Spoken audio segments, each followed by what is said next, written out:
good basketball team that we beat tonight, and it's one of those teams that when we schedule a game, it's nerve-wracking to schedule a team like Furman because they're a pick-to-win league.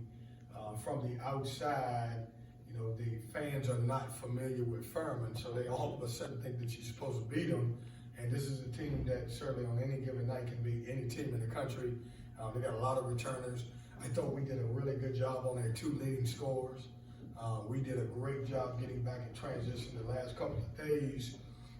We really honed in defensively. I didn't like the fact that I felt we gave up 21 points against Miami in transition, and I didn't think down the stretch we played great defense. And so we talked about taking away their team's leading scorer and second leading scorer, and proud of our guys bounce back. It's a really good win. It's one of those wins that you'll look back at in March when we talk about quads, and you'll see that it'll be probably a quad 2, maybe quad 3, but won't be a quad 4. So excited about it. I thought LJ Thomas came off and did a great job, coming in and with a career high.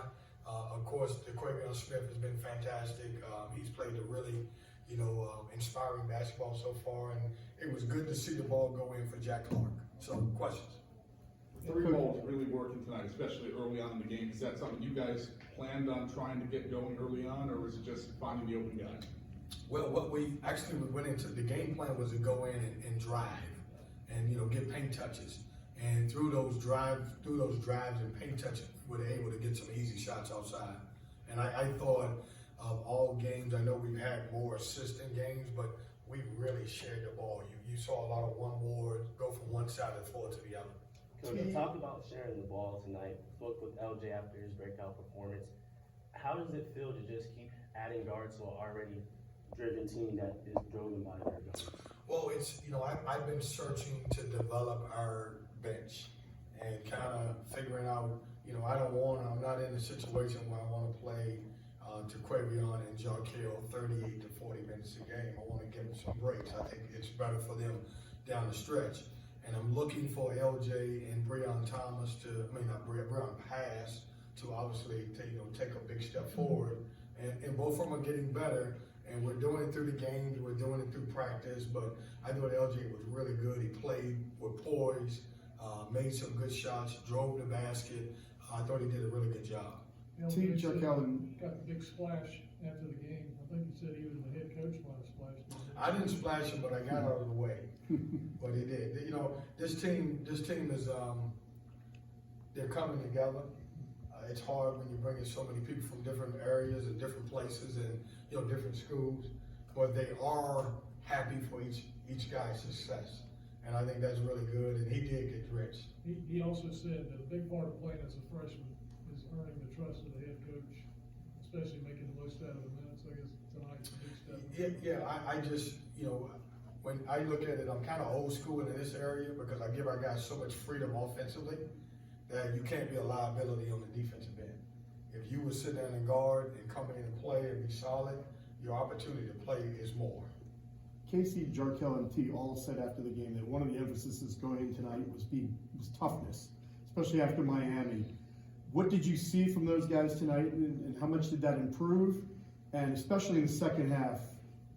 Yeah, what I was bothered by at the Miami game was lack of toughness, both physically and mentally. And not so much physically, I just thought we did some uncharacteristic things. We didn't guard the basketball, we had blow-bys, our ball screen coverage wasn't good. And so, we looked at each other in the eye and said, we're gonna get better. Typically, I would have, just watched film with 2 days to prep after taking a long trip. We actually watched film the next day, and then we got on the floor for an hour, and we just had a complete 1 hour of defensive practice. And then obviously yesterday we prepared for Furman. And from what you saw, how much of an improvement did it help? It helped. Guys were locked in, outside of, I thought we gave a couple back doors, but if you only give Furman 2 back doors, then you're winning the game. So I thought it was good.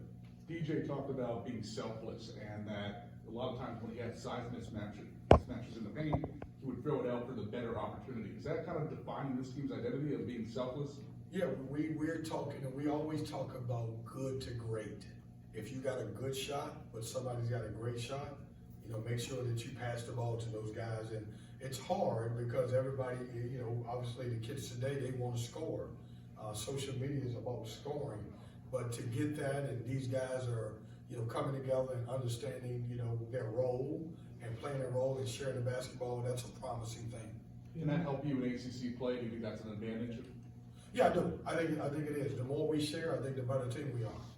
Can you just say a few words about adding Moran to what he'll be able to bring, and how quickly you'll assimilate him? Yeah, listen, I am so excited to have him, first of all, and he's a talented young man coming in.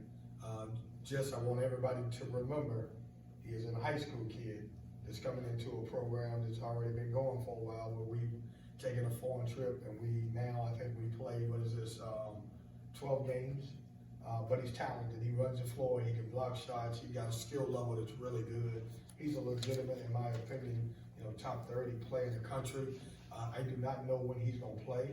Hopefully by the end of the week, he's cleared from everything and he can get some practice time.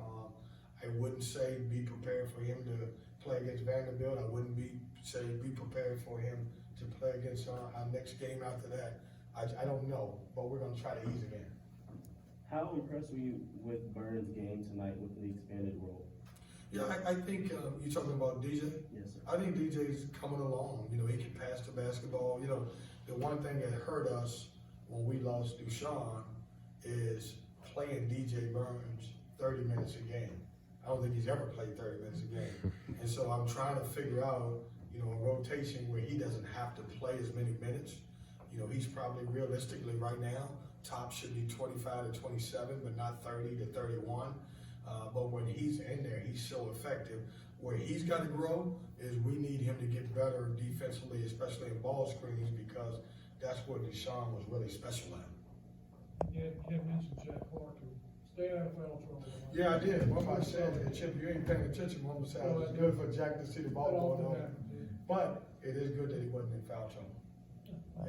Furman, they may be a SoCon champion, and then you got Vanderbilt coming up. The value of these two games in terms of kickstarting and then getting back into ACC play. Could you just speak to that? And how excited are you for the opportunity to play a neutral site game? Yeah, I'm excited that I think we've had a very competitive non-conference.